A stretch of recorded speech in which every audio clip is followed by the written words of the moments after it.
Kembali lagi di Ray Channel Story.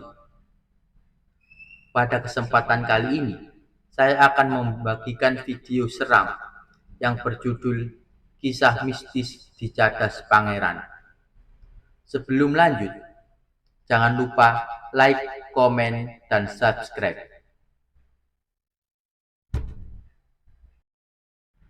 Lepas dari pusat kota Jatinangor, aku akhirnya masuk ke daerah yang terlihat seperti nggak berpenduduk. Tahun 1998, Cadas Pangeran masih sangat sepi. Jalan berkelok dikelilingi oleh pepohonan yang membentuk hutan.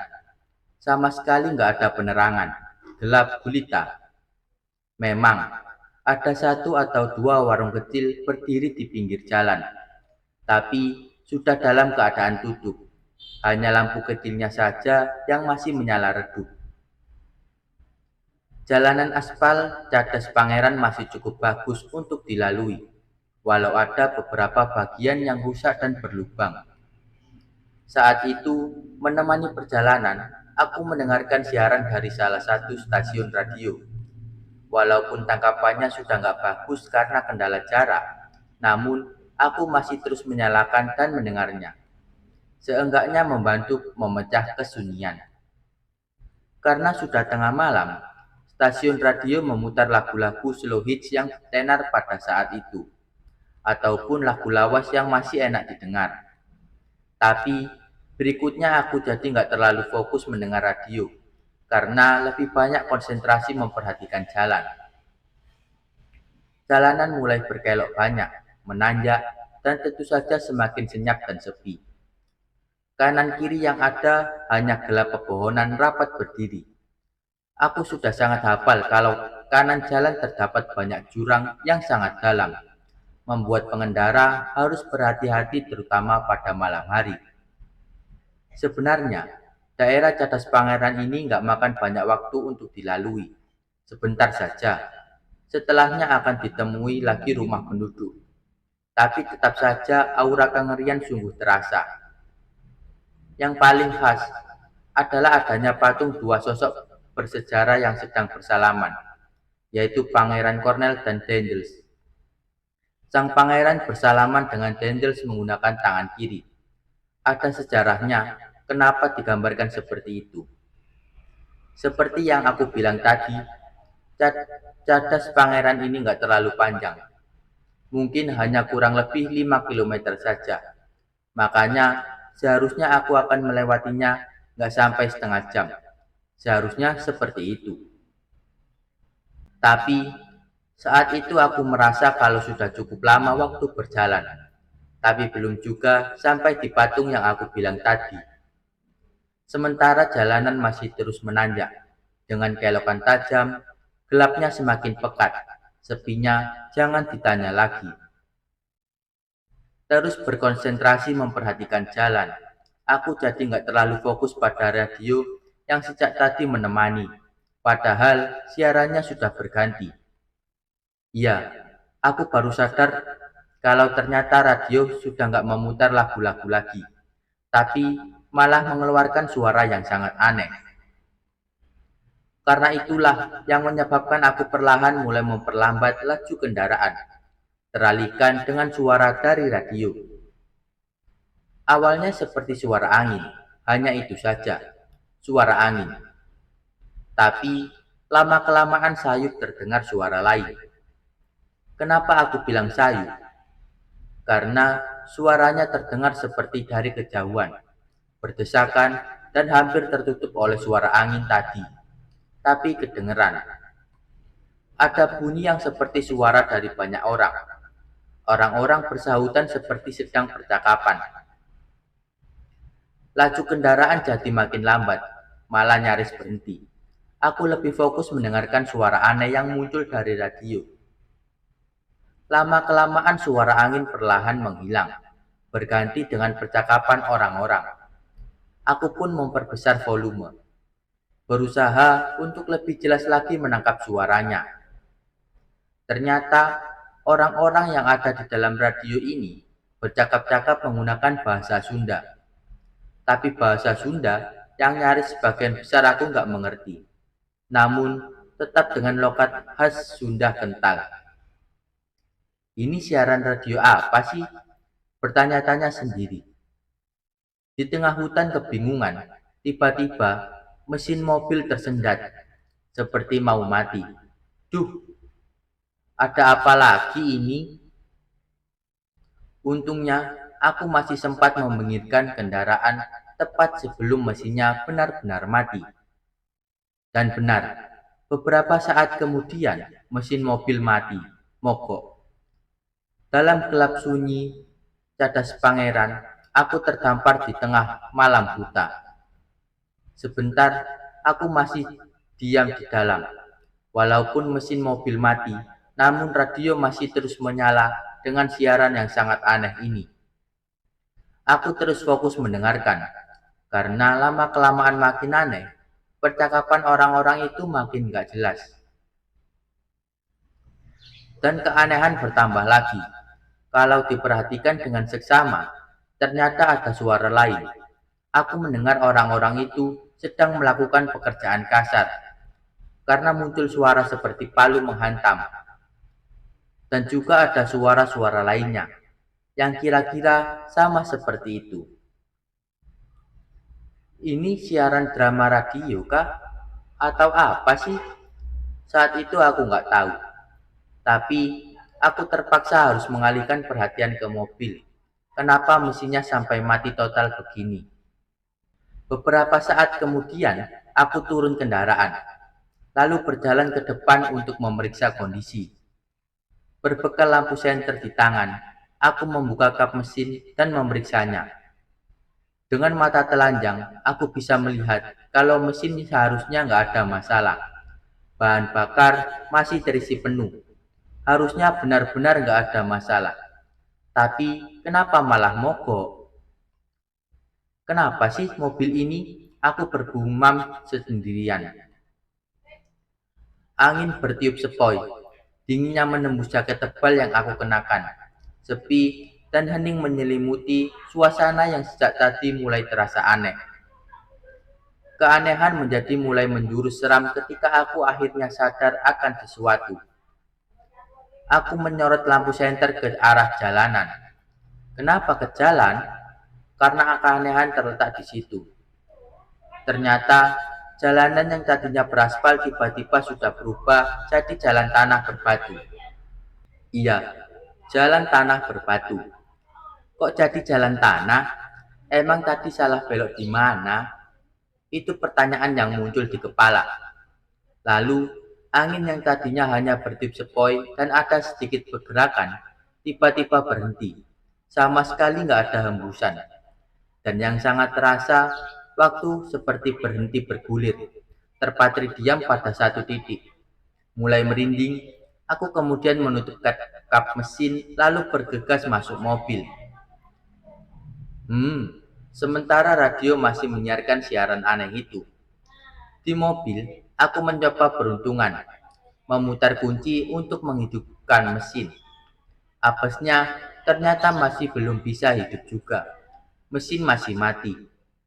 Nah, aku akhirnya mematikan radio ketika lagi-lagi makin aneh. Dalam siarannya, tiba-tiba aku mendengar ada orang-orang sedang berteriak kesakitan. Seperti ada penyiksaan massal. Teriakannya sungguh menggambarkan sakit teramat sangat. Mengerikan. Makanya aku langsung mematikan radio. Takut.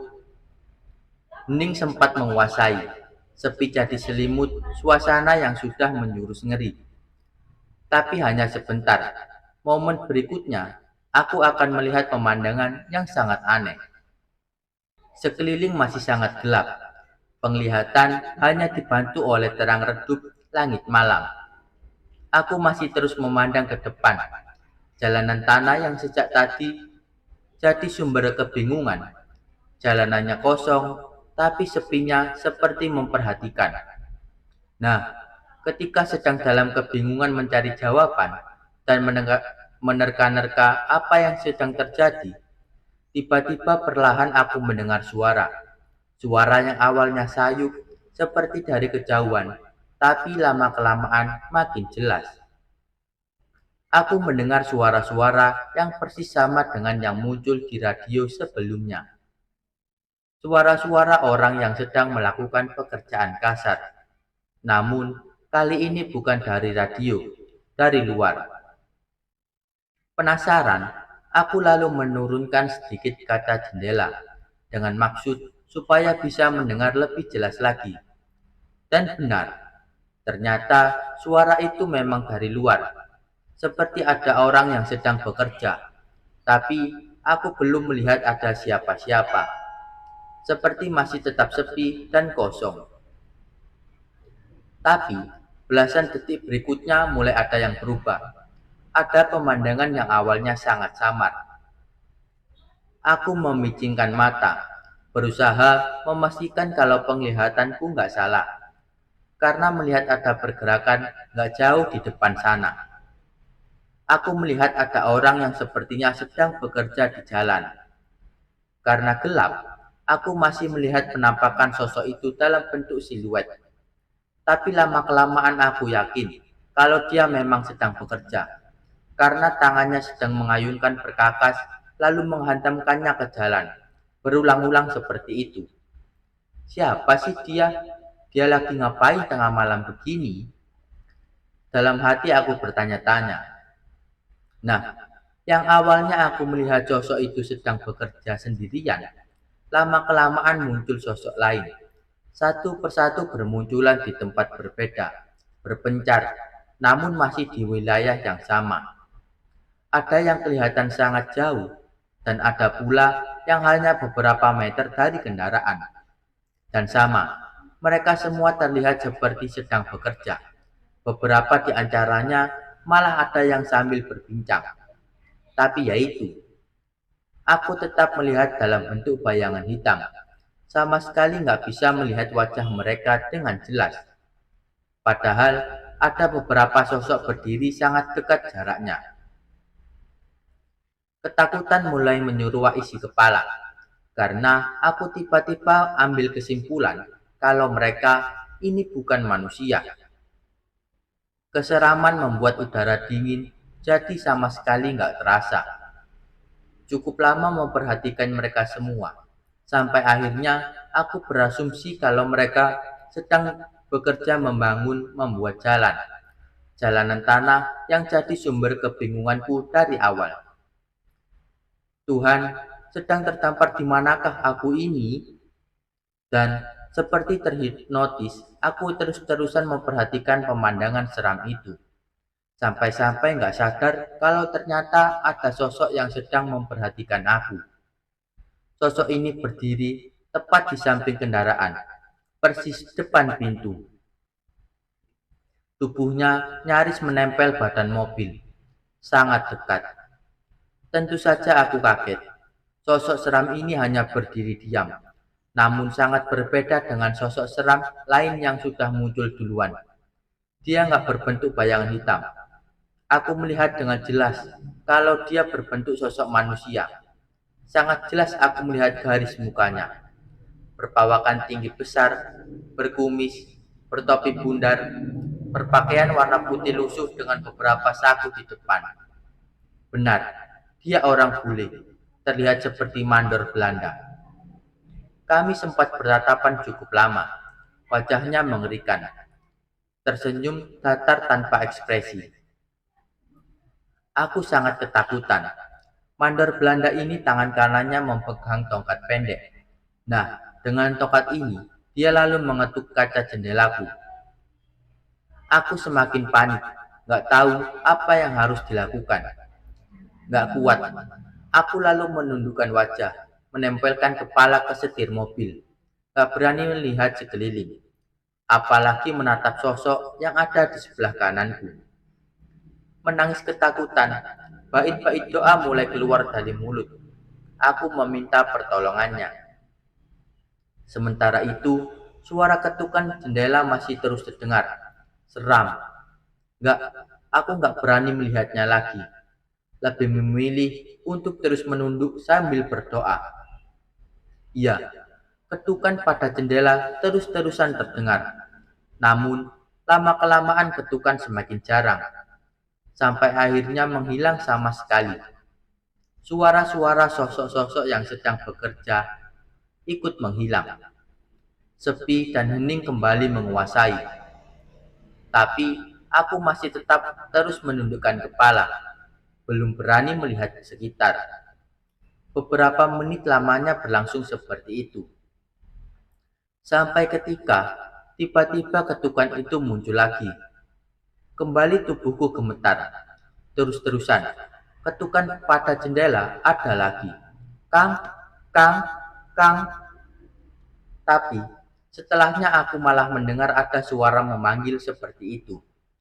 Tentu saja aku langsung menoleh ke jendela. Ternyata di luar sudah ada dua orang pemuda. Yang satu berdiri di samping jendela mengetuk kaca mobil, dan yang satu lagi duduk di atas motor. Aku lalu memandang sekitar. Ternyata sosok-sosok seram sudah menghilang, dan jalanan sudah berubah berganti lagi jadi jalan aspal. Aku lalu membuka kaca jendela. Dalam bahasa Sunda, pemuda yang satu bertanya, "Kang, kenapa sendirian berhenti di sini? Mobilnya mogok." "Muhun," aku jawab begitu. "Ada yang bisa kami bantu, Kang?" Pemuda itu bertanya lagi. Aku lalu refleks memutar kunci untuk menyalakan mesin. Nah, ternyata mobil langsung menyala normal. Sama sekali nggak ada tanda-tanda kerusakan. "Alhamdulillah, udah nyala lagi. Makasih ya." Dengan ramah aku bilang begitu, karena merasa sangat terbantu dengan mereka berdua. Ya sudah, lalu mereka kembali melanjutkan perjalanan dengan motornya. Aku mengikuti dari belakang. Dan beberapa belas meter kemudian, akhirnya melihat patung ikonik itu. Patung dua sosok bersejarah yang sedang bersalaman, berdiri gagah di pinggir jalan, di cadas Pangeran. Sungguh, pengalaman seram yang sangat berkesan. Sekian cerita kali ini. Insya Allah akan ada cerita lainnya di lain waktu. Sehat selalu, jaga hati dan perasaan, diri sendiri maupun orang lain, supaya kita bisa terus merinding bareng. Salam.